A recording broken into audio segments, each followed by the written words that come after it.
2026년도 고난주간 특별예배 첫째 날 예배를 하나님께 드리겠습니다. 다 같이 찬양드리겠습니다.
오늘 하나님이 우리에게 주신 말씀은 신약성경 요한복음 18장 12절에서 14절 말씀입니다.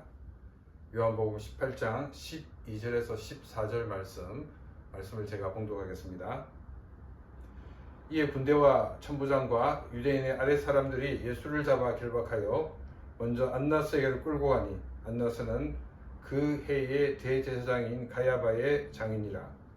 가야바는 유대인들에게 한 사람이 백성을 위하여 죽는 것이 유익하다 하고 권고하던 자르라. 아멘. 올해 고난주간 우리 특별 새벽 예배를 사정상 드리지 못하고 이렇게 유튜브로만 드리게 되어서 아쉬움이 많습니다. 그럼에도 주님을 사랑하는 우리의 마음과 또 믿음을 보시고 많은 것을 하나님께서 은혜로 채워주실 것을 믿습니다. 오늘부터 우리는 우리를 향해 자신의 생명을 내어주신 예수 그리스도의 십자가 사랑과 그 걸음을 깊이 묵상하는 고난주간을 시작합니다.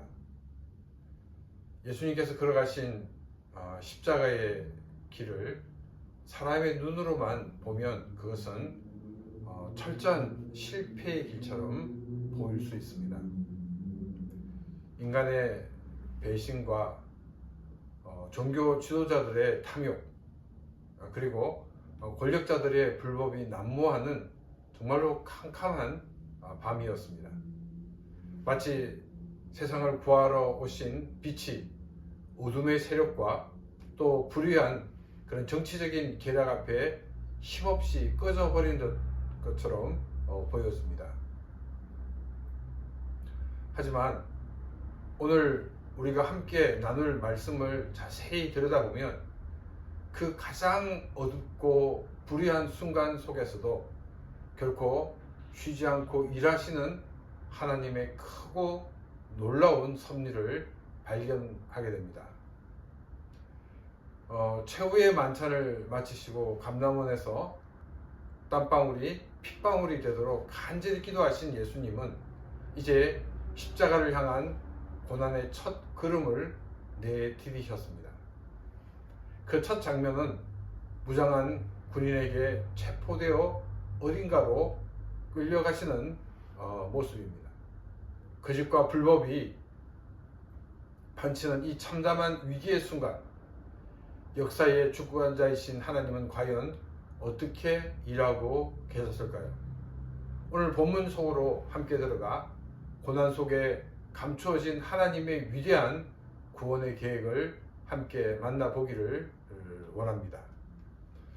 오늘 먼저 본문 12절과 13절 말씀을 보면 예수님은 대제사장이 보낸 군인들에게 잡혀 대제사장의 장인인 안나스의 집으로 끌려가셨습니다. 여기서 우리는 의문을 가지게 됩니다. 왜 현직 대제사장이 아니라 장인의 안나스의 집으로 끌려가실까? 안나스는 과거에 대제사장을 지내던 사람입니다. 그런데 로마 총독 발레리우스 크라투스에 의해서 강제로 해임이 된 인물입니다. 로마는 자신의 말을 잘 듣는 안나스의 사위 가야바를 새로운 대제사장으로 세웠습니다. 그렇기에 일반 유대인들의 인식 속에서는 가야바는 로마의 꼭두가시였고 진짜 이스라엘의 영적인 대제사장은 여전히 안나스였습니다. 그래서 중대한 종교적 문제가 발생되었을 때 그 사안을 실세인 이 안나스에게 먼저 가져가는 것은 당시로서는 너무나 자연스러운 수순이었습니다. 안나스의 집에서 이루어진 것은 공식적인 재판은 아니었습니다.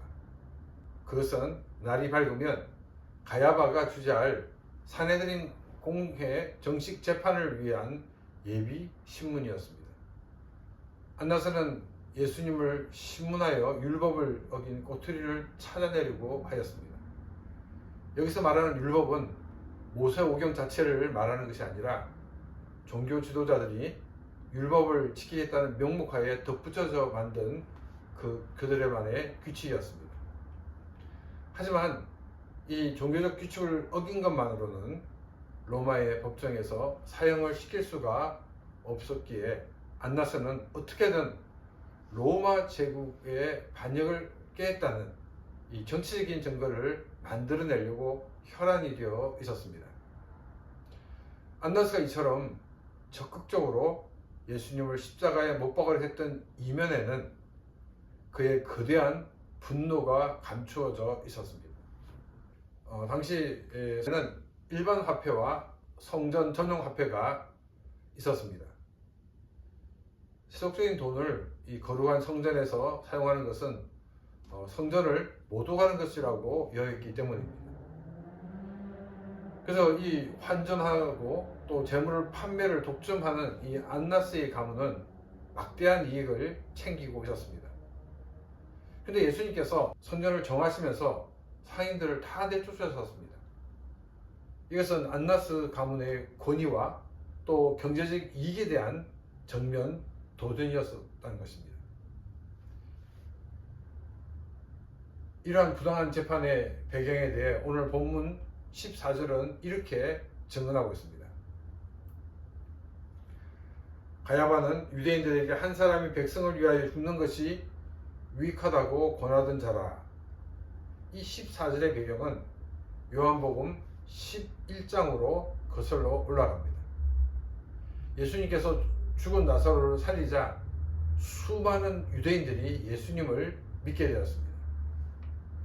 위기감을 느낀 사내들인 이 공회가 소집되었고, 이때 현직 대제사장 가야바가 앞장서서 말을 합니다. 예수라는 인물을 중심으로 사람들이 모여들어서 민중봉기가 일어난다면 결국 로마가 개입하여서 이스라엘이 가진 그나마의 특권, 그리고 성전마저 다 빼앗겨 버릴 것이라는 그런 정치적인 계산이었습니다. 그래서 예수님을 희생양으로 삼아 죽이고자 그들은 모의를 했던 것입니다. 사도 요한이 이 급박한 체포의 순간에 가야바의 과거 발언을 굳이 인용한 이유는 명확합니다. 예수님이 받으시는 재판이 얼마나 불의하고 불법적인가를 폭로하기 위함입니다. 판결을 내려야 할 재판관이 이미 오래전에 예수를 죽이기로 결론을 내려놓고 진행하는 조작된 재판이었기 때문입니다. 근데 요한은 요한복음 11장 51절과 52절에서 이 악한 음모를 놀라운 시각으로 해석을 합니다. 가야바는 자신들의 기득권과 또 유대 민족을 지키기 위해 예수를 로마 정부에 내어주려고 하였습니다. 그러나 역설적이게도 하나님은 악한 입술을 통해서 예수 그리스도의 죽으심으로 팔레스타인에 있는 이스라엘뿐 아니라 전 세계에 흩어져 있는 하나님의 자녀들을 모아서 하나가 되게 하실 것이라는 하나님의 원대한 섭리를 선포하게 하셨습니다. 가장 불법적인 인간의 악을 통해서 하나님은 영적 이스라엘을 다시 모으시는 구원의 계기로 만들고 계셨던 것입니다. 로마서 8장 28절은 모든 것이 합력하여 선을 이룬다라고 말씀하고 있습니다. 우리 하나님은 인간의 눈에 완전히 실패한 것처럼 보이는 일들을 통하여 하나님의 놀라운 계획을 한치의 오차도 없이 이루어 나가시는 분이시라는 것입니다. 과거 이스라엘 역사를 한번 돌아보시기 바랍니다. 이집트에서 나와 가나안에 정착했던 이스라엘은 우상 숭배로 타락하여서 결국 바벨론에 멸망되고 포로로 끌려갔습니다. 하나님의 계획이 완전히 실패한 것처럼 보였습니다. 훗날 페르시아의 고레스 왕이 포로들을 자기의 본국으로, 자기의 고향으로 돌려보냈지만 70년의 그 세월이 흐르는 동안 그곳이 그들의 삶의 터전이 되어버리고 말았습니다. 그래서 많은 유대인들이 가나안으로 돌아갈 수가 없었습니다.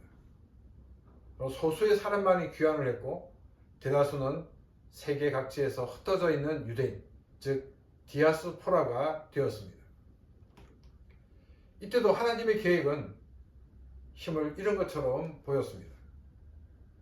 그러나 흩어진 디아스포라 유대인들은 자신들이 사는 지역마다 회당을 세웠고 그곳에서 하나님의 말씀을 낭독하며 예배를 드렸습니다. 이로 인해 구약의 율법과 신앙이 전 세계 곳곳에 보존될 수가 있었습니다.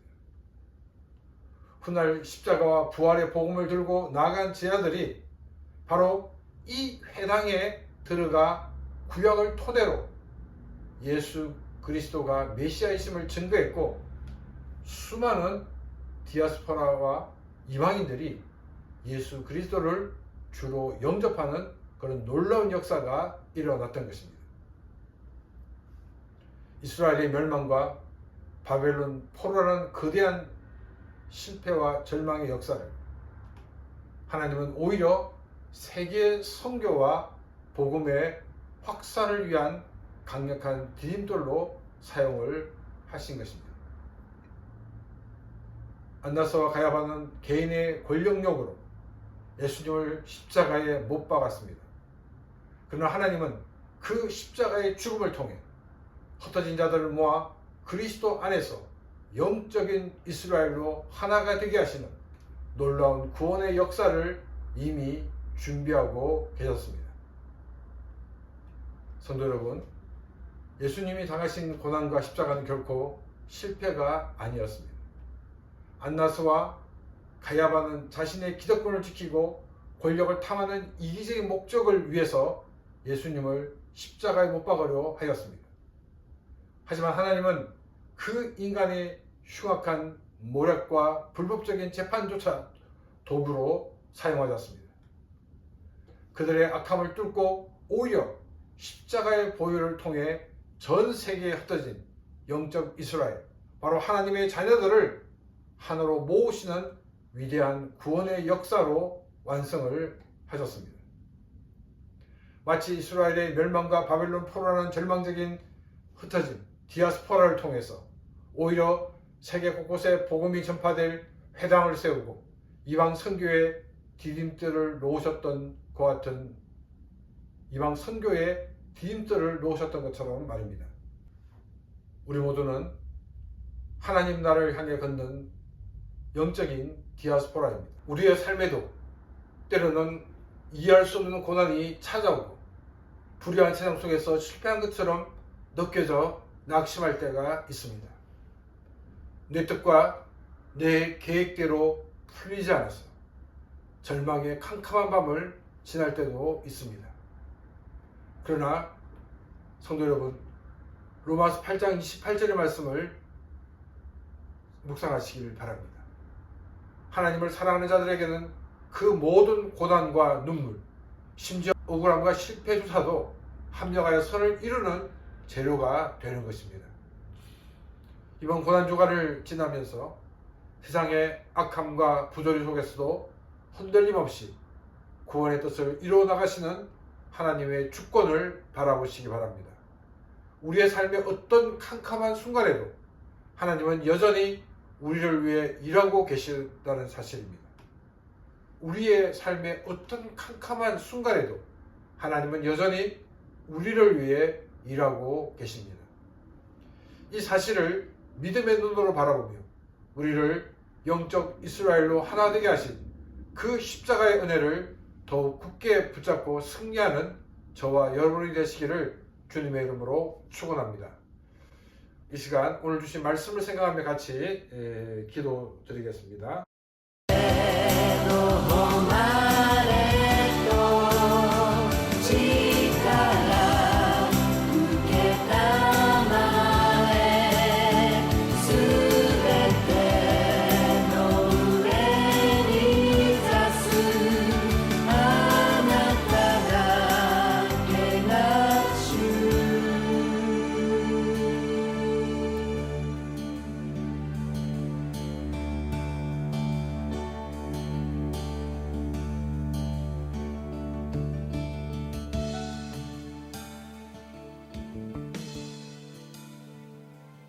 교회 비전을 두고 기도하겠습니다.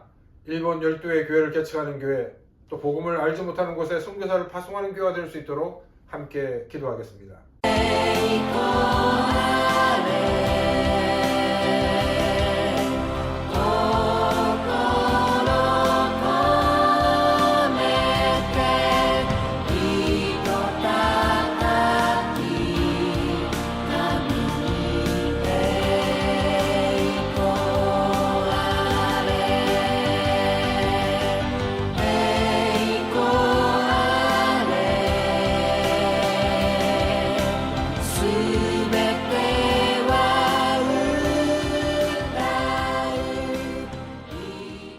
교회의 부흥과 성장을 위하여 함께 기도하기를 원합니다. 구원받는 자의 수가 늘어나는 교회가 될 수 있도록 이 시간 다 같이 기도드리겠습니다. 그리고 드려지는 예배를 위해서 기도하는데 예배 때마다 하나님이 약속하신 은혜가 넘치며 성령 충만을 받는 예배가 될 수 있도록 함께 기도드리기 원합니다. あなたに捧げたい我がすべて我が命もすべてを与えられた主に 성도들이 말씀 가운데 성장하며 세상의 빛과 소금의 사명을 감당할 수 있도록 같이 기도하겠습니다. 忘れないさ救ってくれた愛をすべてをあなたに捧げ 교회 건축을 위해 기도하겠습니다.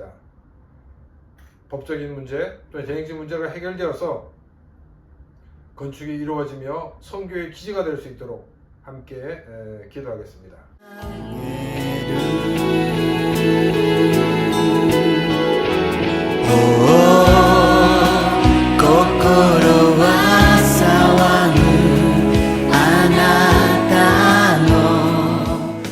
개인적인 기도 제목으로 함께 기도하기를 원합니다. 또 오늘 하루도 하나님의 인도하신 가운데 승리할 수 있도록 기도하시고, 특별히 지금 이란과 미국과 전쟁하는 가운데 있는데 하나님께서 정말 전쟁이 멈출 수 있도록, 그래서 평화가 깃들 수 있도록 함께 다 같이 기도드리겠습니다. 胸のままに求めるものはただ一つお願いただあなたと一緒にいたいいつまでも歌えないほど強い願い 사랑하신 아버지 하나님, 고난 주간을 맞이하여 우리가 함께 하나님 앞에 나와 예배할 수 있도록 인도해 주시고 역사해 주심을 진심으로 감사를 드립니다. 하나님의 놀라운 계획과 섭리는 인간의 눈에는 실패처럼 보일지라도 반드시 하나님의 뜻대로 이루어나가시는 그런 하나님의 주권을 고백합니다. 우리가 이 땅 살아가는 가운데서도 우리가 실패한 것처럼 보이고 낙담할 일들이 많이 생긴다 할지라도 우리들이 전능하신 주님을 바라보며 믿음 안에서 승리하는 우리의 모든 삶들이 되어지게 하여 주옵소서.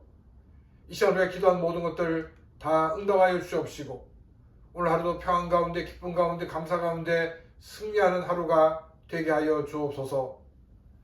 이제는 우리 주 예수 그리스도의 은혜와 하나님 아버지의 놀라우신 사랑하심과 성령님의 감화 감동 교통하시며 충만하심이 하나님 앞에 나와 예배하며 감관 귀한 신명들과 그 가정과 가는 모든 일들 위해 이제로부터 영원토록 함께 있을지어다.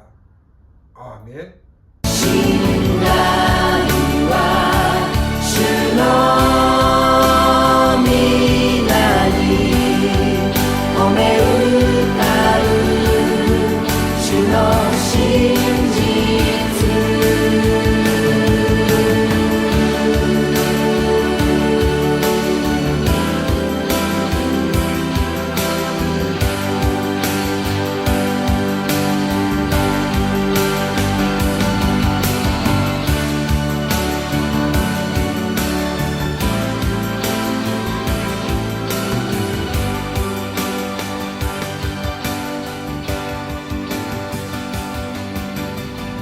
네, 감사합니다. 오늘 하루도 승리하신 하루가 되시기를 바랍니다.